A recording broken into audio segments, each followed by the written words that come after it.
Ridge Mountains, West Virginia. Blue Ridge Mountains, Shenandoah River. Life is all there. What, you want me to go? Yes. I don't know the God damn words, it. dude.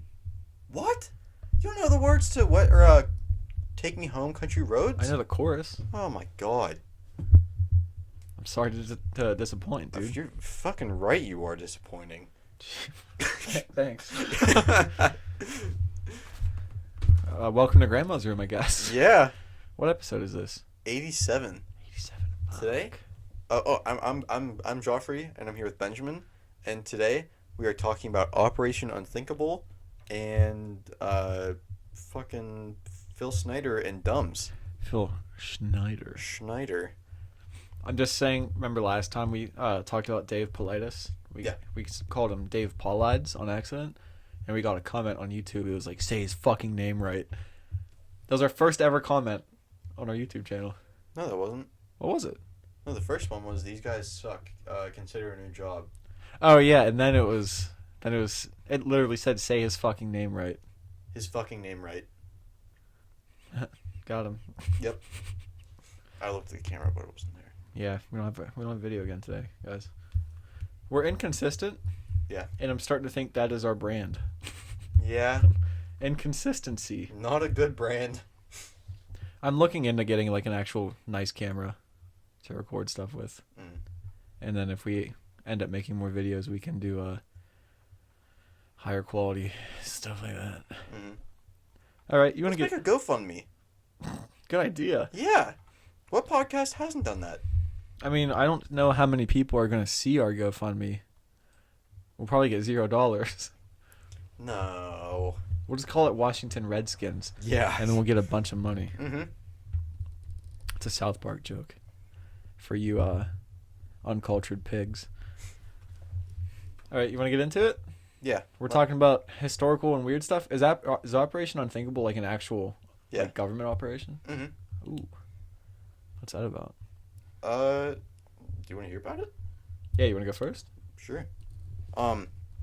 Okay. So, this talks about World War III. So, at the end of World War II, most of Europe was happy to have ended the war that destroyed, the entire continent. And everyone but Winston Churchill was excited. And he had plans to resume war and invade Russian-occupied areas. So, he wanted to fuck shit up. There's a lot of American generals that wanted to do that. I did not know that. Well, they wanted to nuke them before they had nukes. Yeah. Yeah, that makes sense.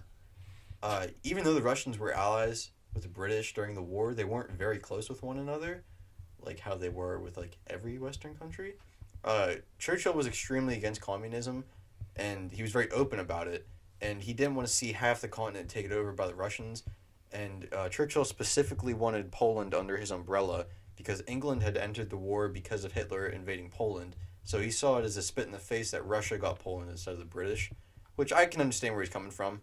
Like, the whole reason you got pulled into that war and you don't even, like, get to, like, help those people and, like, watch them suffer. Yeah, because that's when they got involved, right? Was when the Nazis took over Poland. Yeah. So Stalin had agreed that Poland would be free, but it was obvious that this was not true, and he's just lying through his teeth. Towards the end of the war, Churchill got the idea to start another war to get the Russians to bend to the rest of the Allies' will. And in May of 1945... Churchill ordered his high command to draw up plans for an invasion of Russia controlled Europe, which would start July 1st. And he wanted every Allied troop and even ex-Nazis to band together before returning home to take down the Russians. Which, honestly, Nazis, like ex-Nazis going up against Russians, I think that'd be a lot. It's like kind of like Stalingrad almost. Like, I get that kind of vibe. Like, the fucking Russians destroyed Berlin. Nazis hated Russians. Yeah, that's what I'm getting at. I just don't know why you would be like, oh, you guys, war criminals, want to help us start another war? Yeah, but like it's like because they hate them. I don't know. I'll hold my comments. No, speak your mind. I was gonna hold them till the end, but I was gonna say, I don't understand. Because his whole thing was like, for hating communism was that people were suffering under communism, right? Yeah. So, stop more suffering. Stop communist suffering by creating more suffering from a war. Like as soon as World War II ended. That's a good point. I'd say influence campaigns are the way to go. Yeah, that does sound a lot more diplomatic. I don't know. So, yeah, he wanted every Allied troop and ex-Nazis that were in, like, because, like, they were, like, ex-Nazis were used, like, a lot after the war. Like, they sailed their own ships for the Allies. Really? Mm-hmm. What, like West Germans, I guess? Like ex-Nazis that were from West Germany? Well, on both sides they used, or no, I take that back. Probably on West, because Russia also hated the Nazis. Yeah. So, yeah. Plans were on Churchill's desk by July 8th and were very similar to Germany's own invasion of Russia at the beginning of the war, where a bunch of troops stormed Russia all at once to take control, like what happened in Stalingrad, and strategists who were tasked with making plans thought that the battle would be short if they were just trying to seize Russia's new land, but they knew that if another war, another war would be required if they wanted to take down all of Russia, which that's a big fucking order. That's a tall fucking order. How long after World War II was this? This was same May year? of 1945. So, like, literally months after the war ended, he was like, we need to start a war. Dude, What? Hitler killed himself April 30th. Wait, what month did you say this was? May. So, He less wanted, than a okay, I month. take that back. He wanted plans in May. And then, What, in July he wanted to? Yeah, I'm sorry. Yeah, you're right. Yeah, so, like, 2 months after the war's end. After hundreds of thousands of people just died. Yeah, Like, we need millions. to start another one. Um, I guess it was hundreds of thousands of allies, right? How many people died in World War II? a metric fuck ton. I'm gonna look it up when you keep going. Okay. So, another war, it would have been pretty similar to the one that they just gone through, but it would have included fighting in Europe, the Middle East, and Asia, like it did in World War II. It said, like, in India, because, like, obviously, like, England had them under their umbrella for a while. And if they were to win in World War III, the Allies would have to have sent men at least made it to the Ural Mountains, which is even further than what the Germans were able to get to. So, again, that's a tall order. I found it. Yeah. 70 to 85 million people died. Jesus. That's a lot of people. Is that soldiers, civilians? I think that's in total. Like, Okay. civilians and soldiers. Yeah, that's a God lot. damn. And, like, fucking asking those guys to do it all again, like, that's a little much. Yeah, I don't see the actual soldiers taking kindly to that. Like the people who would be sent right back into war. Yeah. I don't know. You beat the Hun, and then Now you have to join the Hun. yeah. So, like, they'd have to, like, do these, like, crazy maneuvers to get there, and they would also have to move fast and use air support to decimate the Russian industry, like, so they wouldn't be able to keep themselves afloat. But, like the Germans already did that. Like, they destroyed Russia, so it's not like it's never been tried before, and you've seen 4 years earlier that it didn't work. Well, yeah, dude.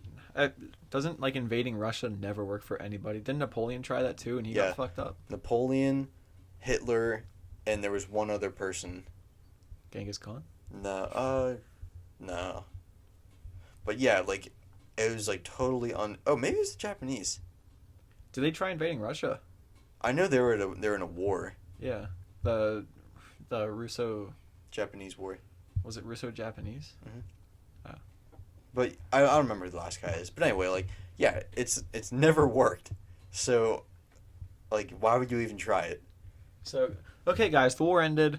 We're going to try the exact same thing that's failed over and over again and get a ton of you guys killed again. Yeah, for nothing. Not for nothing, but, for nothing. Yeah, I mean, wait. What's this? Operation Unthinkable? Mm-hmm. Yeah, the name captures that pretty well. Yeah.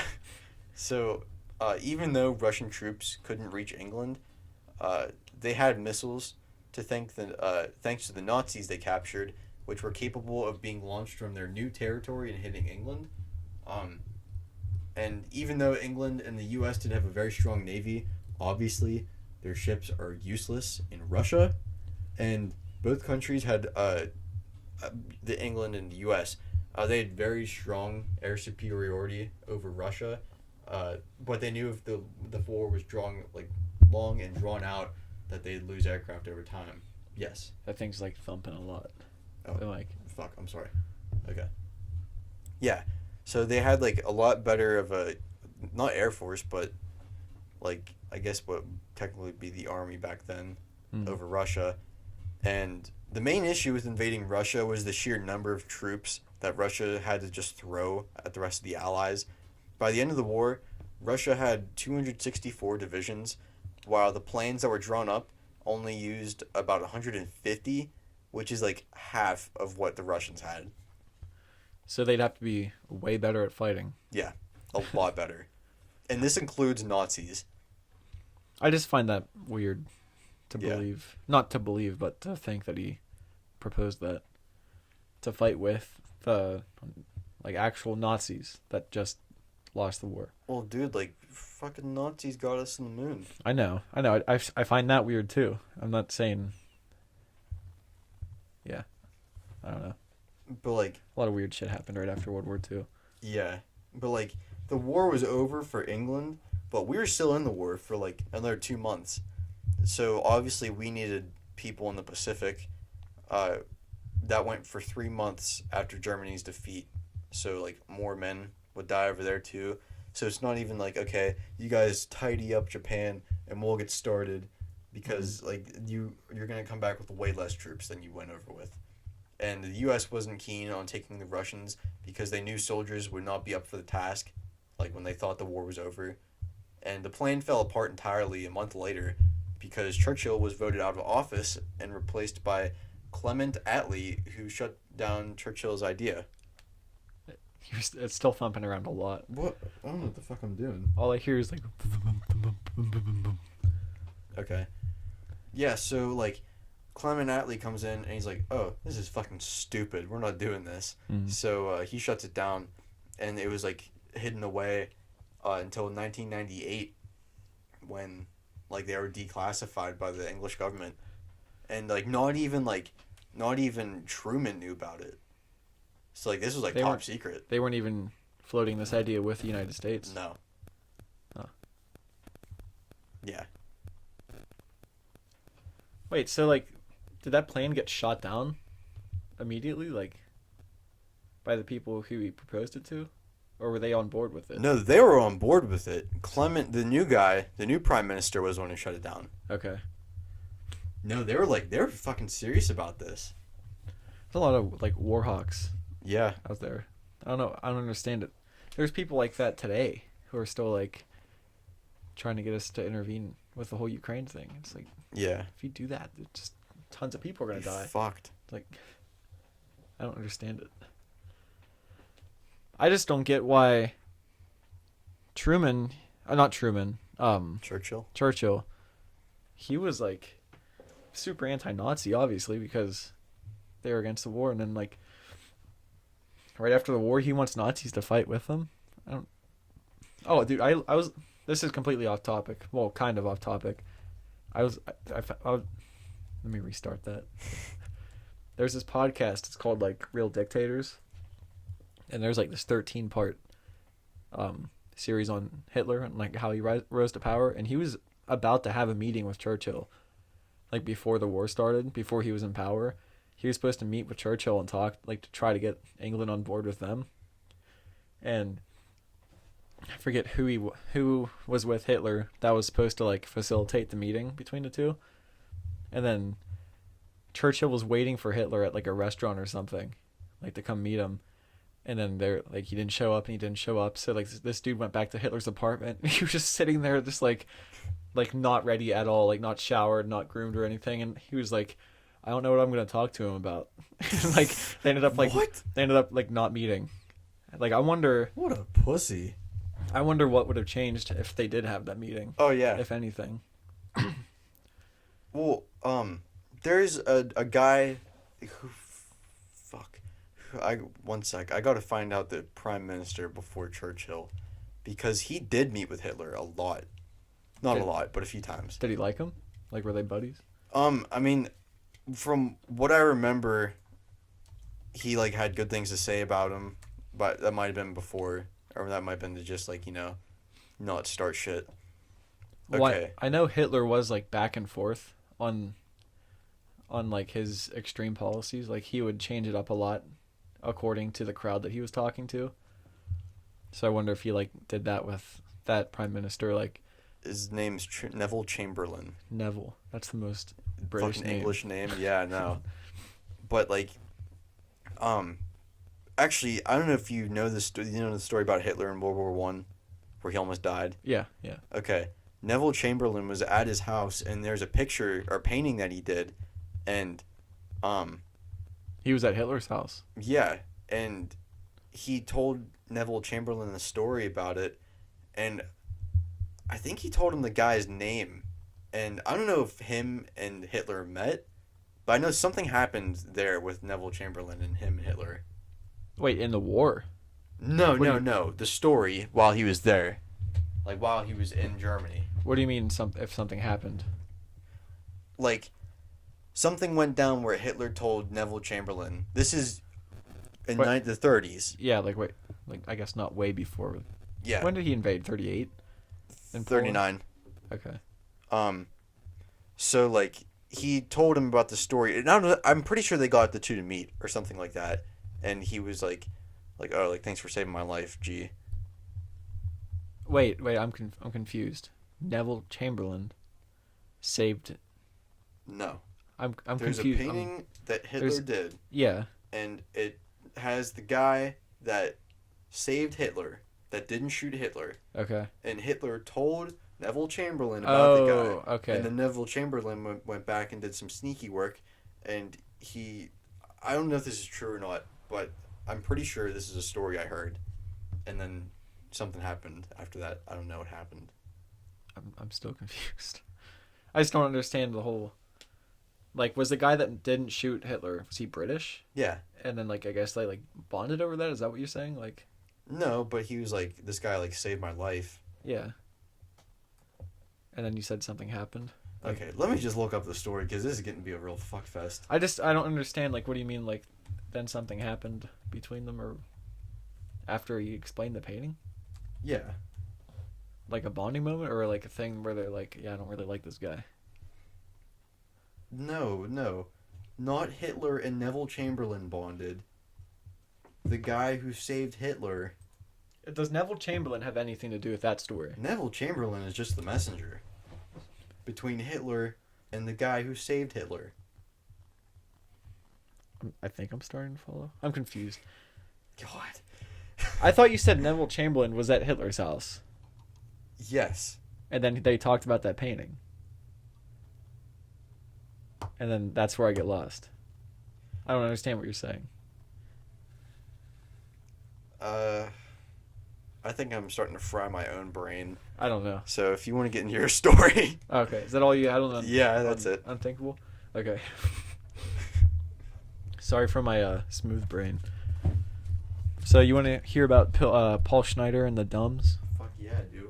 So last week we went over deep underground military bases. I kind of just did like the overview of it and talked about Raven Rock, that base in Pennsylvania that we have. And I said at the end of last week that I was going to go into like the Dulce base and the rumors behind that. And there's really not much more about it than I explained last week. I'll go back to last week's real quick and I'll just I'll read off like the quick level, like about the levels in Dulce. But that's pretty much all I could find. Like, it was just repeating what I said last week, so I went into Paul Schneider instead. So last week I said about the Dulce base. The first level was a garage for street maintenance. Second level was garage for trains, shuttles, tunnel boring machines, disc maintenance, which I said was like, I think they thought UFOs were in the base. I don't know what else they would mean by disc maintenance, because it's all conspiracy stuff. Level 3, everyone is weighed naked and given a jumpsuit or a uniform. Any change in 3 pounds from day to day required a physical and an x-ray to make sure they weren't like sneaking in like cameras or recording equipment or anything. You remember all this stuff?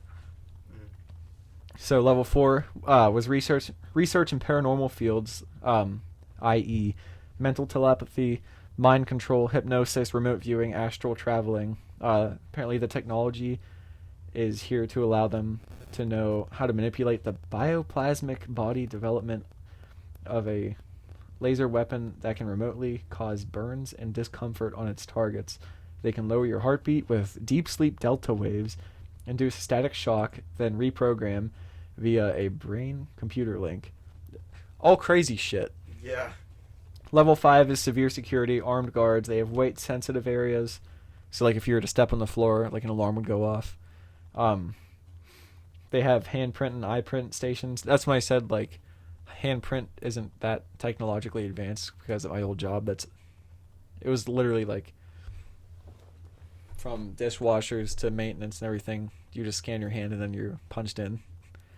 Level 6 was Nightmare Hall. There's genetic labs, experiments on fish, seals, birds, and mice that are, where they're altered from their original forms.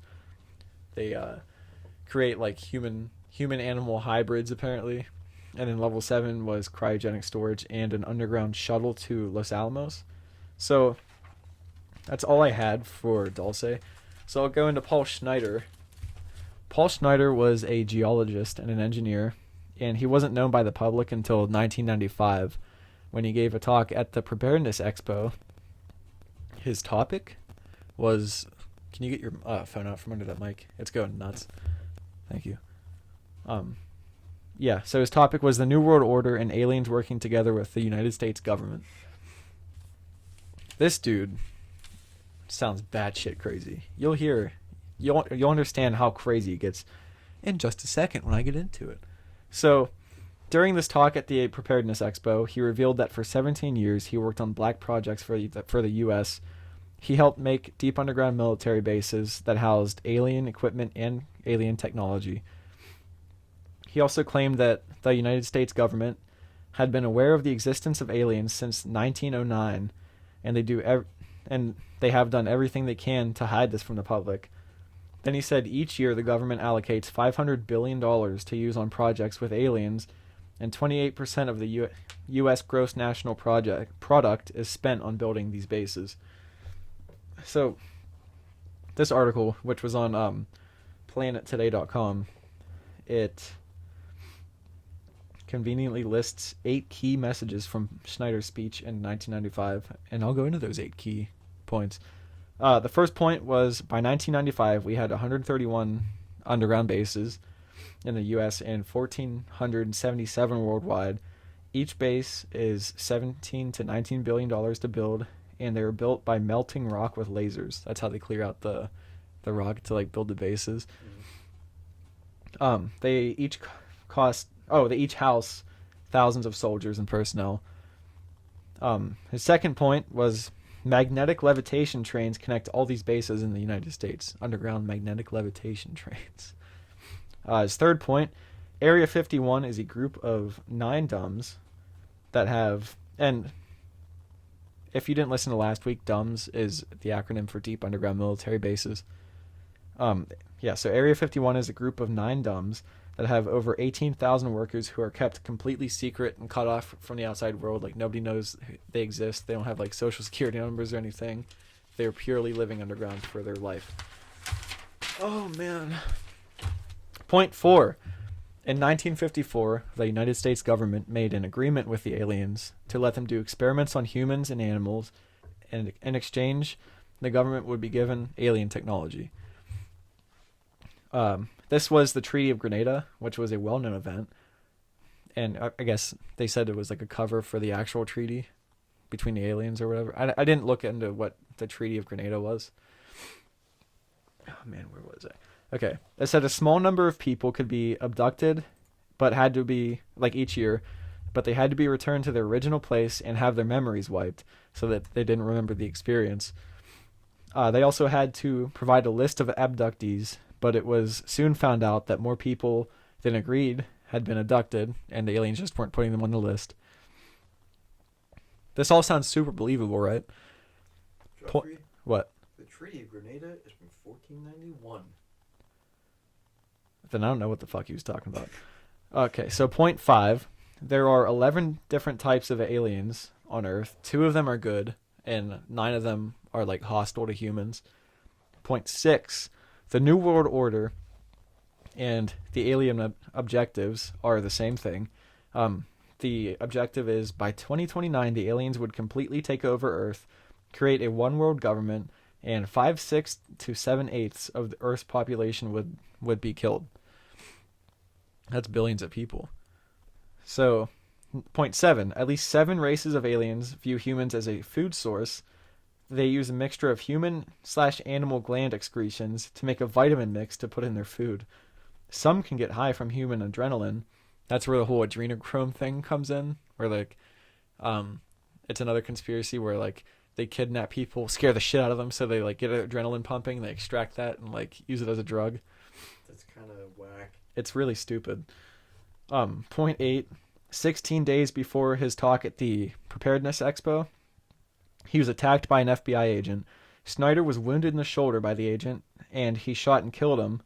He immediately told the FBI, like, hey, this guy just attacked me. I defended myself and killed him. He was an FBI agent. And apparently the FBI was like, we don't know what you're talking about. So I believe that part, where the FBI eyes, they were like, what the fuck are you talking about? Yeah, but he was like, they're denying it because they don't want to, like, acknowledge that they attacked me. Yeah. So after his talk, he was reportedly attacked 11 more times. And the government tried kidnapping his daughter, but his ex-wife saved her by like attacking their like kidnappers back.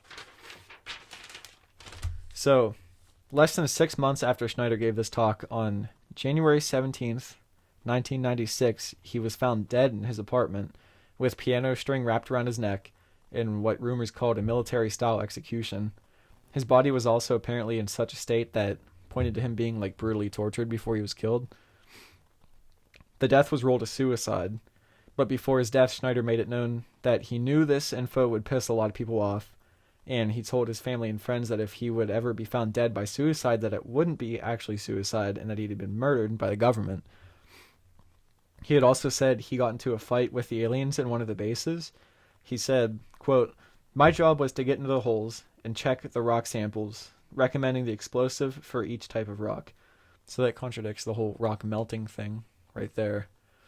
But he said, we were at a time in a big cave full of aliens known as Greys.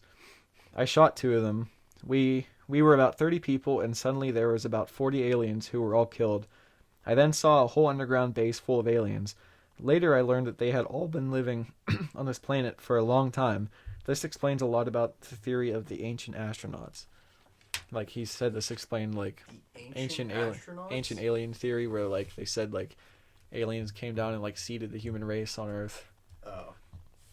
And I looked at some other sources, and I think it said like 60 some like government people died in this fight, but apparently like the aliens were small, so they were easily killed. So it's just like this battle. Like a Blipley? What? Like a Blipley? Blipley? What the fuck's that? Is that from Rick and Morty? No. Desmond's Blipley control. Oh, from Smiling Friends? Yeah. The little pink things? Yeah. I guess. I don't know. It was just, this whole thing was really stupid and convoluted. Like, I like doing these episodes, like conspiracies and stuff. Wacky, zany ones. Yeah, but it's really hard to like... It's mentally tolling.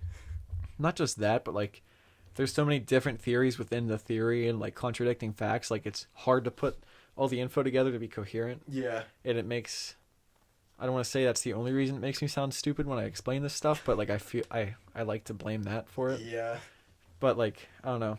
These stories are a lot harder to put together than just like a story, like a ghost story. Those are super easy to like put together.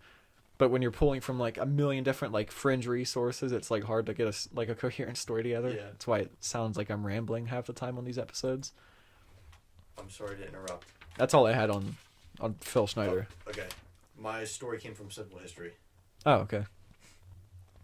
Dude, next week's story, it is just a story. Like, this one is easy to put together. And it's so fucking bizarre. It's from the 70s in England. And I'm just going to say it's a certain clown-type entity that these 2 kids found in England by a golf course. That's all I'm gonna say. It's really stupid, dude. Did you already do it? I started it last night. I didn't finish it.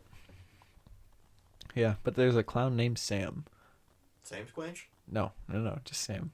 It might be Sam from Trailer Park Boys. Caveman Sam. Caveman Sam. What did he steal? A goat? He stole. He stole the goat. Ricky's goat, right? Yeah. What's its name? I can't remember what his name was. Something horn. I'm gonna look it up. A unicorn. I thought it was something E. Like goatee or something. I'm gonna look up Trailer Park Boys goat. Okay, while you do that, I found the thing with Chamberlain and Hitler and that the guy.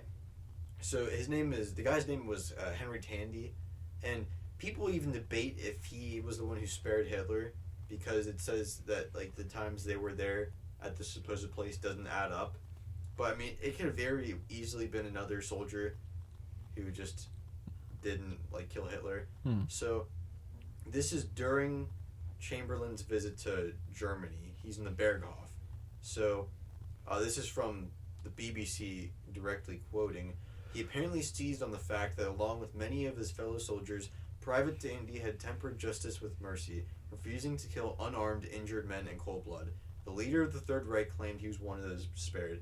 At his Bavarian retreat in the Berghof, Chamberlain noticed a picture on the wall of Hitler's study depicting a scene from a battle in Menin Crossroads in 1914. The soldier in the foreground was apparently Private Tandy, carrying a fellow soldier to safety. Hitler told Chamberlain the soldier had pointed a gun at him but spared him. So all Hitler's going off by recognizing this guy is the fact that it looks like the person that saved his life. Did they like talk? No, they never met. So he was just some guy that like didn't shoot him and left. Yeah. And then he was like, "You're the guy." Yeah. Pretty much. Huh. Yeah, they never met after that, if they even met at all. It sounds like he was just trying to make like connections. That's a really good point too. And like the fact that he has a picture his Berghof of British soldiers leaving some battle. Yeah. That's a little sus. When I say connections, I don't mean like he's trying to make connections in stories. I'm saying it seems like he's trying to make connections with people to try to get more people under his influence. Yeah, like say like, "Oh, you guys did something good for me." Yeah, like let's be friends. Yeah. I need allies. Mm-hmm. That Berghof. I need friends. Is that where the people took the iconic picture of like sitting on his balcony after? Yeah. Okay. Yeah. That's I'm pretty sure those are the guys from Easy Company. From Band of Brothers. Yes. Yeah. Which is a fantastic show. I still haven't cried watched at the it. end of it. Whoa. Sorry. I know that was probably incredibly loud. It wasn't as loud as you thought it would be. Yeah. I still haven't watched that show. I need to. I 1,000% recommend. I cried. My dad cried. Fuck. More than the end of Red Dead Redemption? No, I cried harder at that. I still haven't finished that game either. Oh my god, dude. It is such a... my mom the other day, I was talking about Mario Kart, and we were looking for it, and she's like, "Oh, it's like $50." And I'm like, $50 for fucking Mario Kart on the Wii? No way. Mm-hmm. She goes, "You spent $60 on Red Dead." And That's I was different. like, yes, that's what I told her. I'm like, "Mom, I cried at the end of Red Dead Redemption. I did not cry at Mario Kart." I only rage quit at Mario Kart. Yeah, I maybe cried when I quit Mario Kart, but I didn't cry at the end of Mario Kart.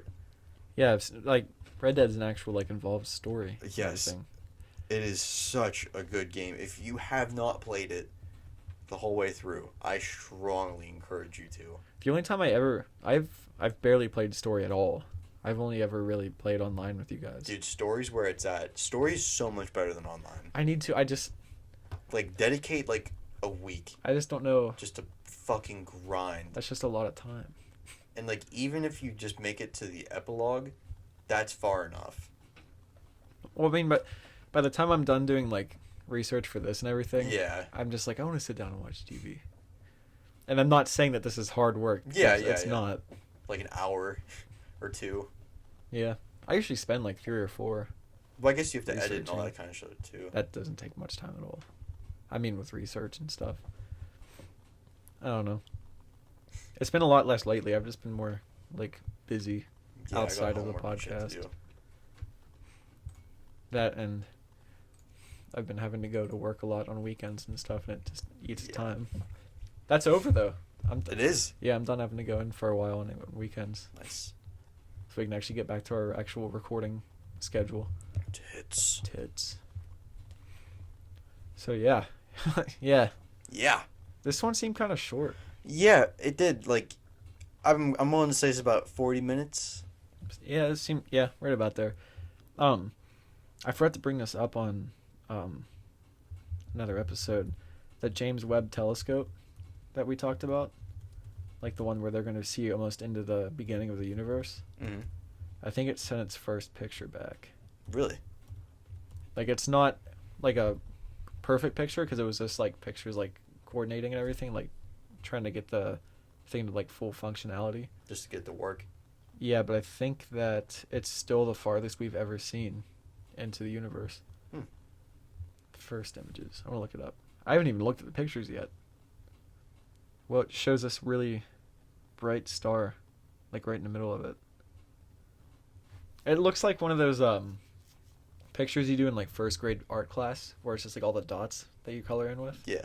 But each of those like microscopic dots is a galaxy. Holy shit. That's fucking crazy. Or each one's a star. I mean. Oh, okay. It looks fucking nuts though. It just looks like TV static, and each one of those is a star.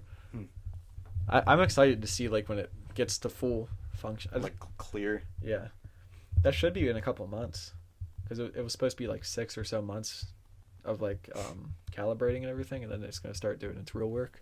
Nice. I'm excited to see those. We're gonna have to bring that up once it starts getting all together. Mm-hmm. So yeah, is that it for the night? I think so. Follow us on Spotify, Google Podcasts, Rumble, Apple Podcasts, Amazon Music, Grandma's Room, grandma _room, room_grandma on Twitter, and then pretty much everywhere you find us, just look up Grandma's Room Podcast. Yeah, we'll be there. You'll find waiting. Us. With cookies. See, on Spotify, we have playlists. We have playlists from what happened?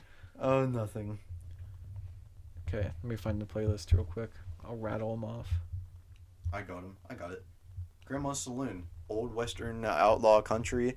Grandma's Clam Jams, it's like 80s summer party music. Mm-hmm. Grandma's Blues Den, it's a lot of old blues players. Blues Club. Yeah, I'm sorry, Blues Club. I said blues playlist. Just for the people that are looking it up, I mean. What else do we got? We got Grandma's Jukebox, which is like old 50s and 60s music. Grandma's Guitar Case, which is alternative and rock music. Grandma's Trap House, which is rap. Grandma's Opium Den, which is like vibin' music. I think Grandma's Crimbus Tree, that's out of style for another couple months. Yeah. But yeah, that's all of them. We have 8 now. Let us know if you want us to make another one. Yeah, if you want made one for a while. Different music. If you have any topics that you want us to do. Yes, topics are very much welcomed. Yeah. So yeah, thanks for being here. You could have been anywhere else. Yeah. Thank you for coming to Grandma's. Maybe drop us a review. Yeah. Just a quick little comment, like, we love Joffrey. Even if you hate us, leave us 5 stars. Yeah. And just say, get your shit together. Yeah, leave a we love Joffrey or we hate Joffrey comment. Preferably we hate Joffrey. Yeah. Because then I'll have more to talk about. Mm-hmm. So yeah, that's it. Any last words, dude? No, thank you for listening.